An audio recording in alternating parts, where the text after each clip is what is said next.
jirti sagantani eko manguddo tangol lawakti jechuudha abbaa biyyaa rabbi nu haa godhu ijoollee teenyallee tanuma akkama obsaan barsiisa irraa fudhattee karaa gaariitti barumsa kana maatii ganaa dhuftu dabarsitu rabbi nu haa godhu rabbi nu haa godhu ilmaa oromiyaa miti Itoophiyaa miti allillee nu haa beeku allillee nu haa beeku allillee nu haa beeku akkasuma waan na dhaggeeffattaniif isiniin galateeffadha galatooma galatooma.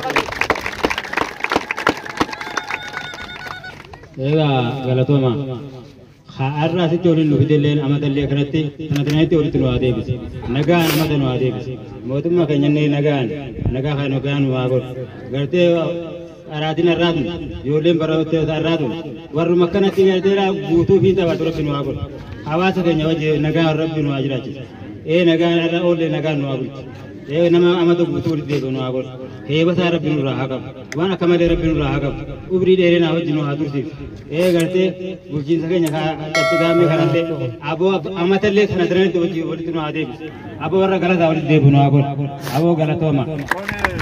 Duraan dursa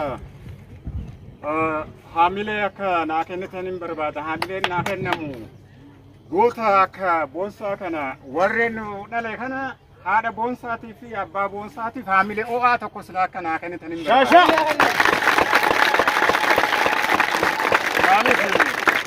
Maaliif gurbaan kun ani hedduu isallee hin beeku ilaalcha isaatiin jaaladha ilaalcha gaarii qaba goota nama amantaan hin filu maratti nama guutuudha naaf.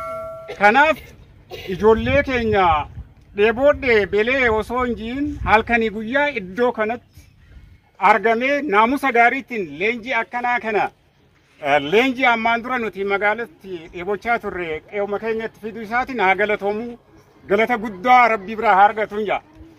Itti aansuudhaan barsoota deeggarsa godhan mana barumsa biraarraa dhufanii asitti deeggarsa godhaniif haamilee barbaanna. Kanaaf hawaasa leenjii kanarratti eebba kanarratti argamtan galatoomaa ulfaadhaa. Galatoomaa ulfaadhaa. Biyya nageenyaan marfame keessa jiraadhaa.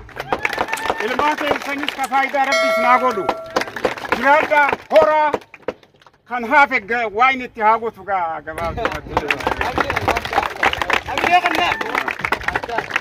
Ewa manguddoota keenya warra dhufee du'aayidhaan asitti shaashaa nu godhee bakka ajaa'iba dhaamsa bareedaa isinii dhaaman hamileedhaan mee karaa footota jedhu deebisaa. Hamilee sirriitti manguddoota keenyaan umurii naa bulanii haa turanii akkasii hamilee sirriitti kanaaniidha.